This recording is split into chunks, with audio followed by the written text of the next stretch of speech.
Now the fourth skill that you want to develop for 14 road number 11 is the timing of your left hand with your left foot. So you're going to be moving forward and your left hand is going to be doing that downward palm. Right now we're going to use everything as palms, just so we take all the other variables out of it. Yes, later on we're going to be using the claws, but we want to make sure that we just work on getting the timing correct. So the way you do that is you're going to be starting from the on guard position, and just like on skill number 3, where you're just stepping and striking, now we're adding that left hand.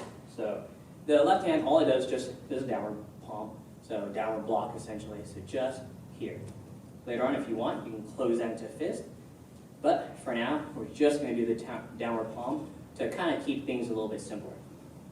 So from that on guard position, you're going to step forward, 1, and then 2, back to on guard. So again, just 1, get that timing down, so instead of 1, 2, or 1, 2, it's going to be 1, then 2.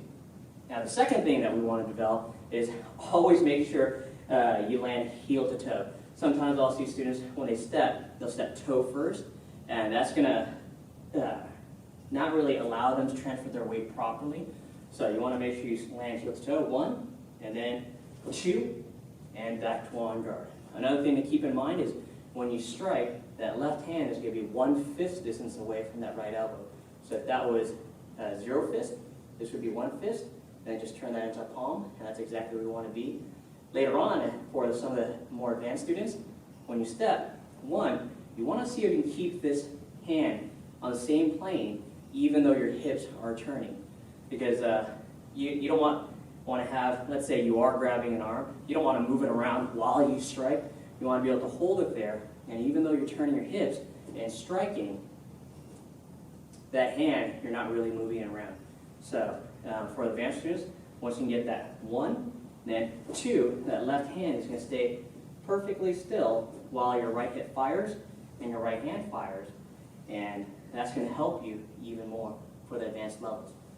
So again, skill number 4 is timing 1, then 2. Back to on guard. 1, 2.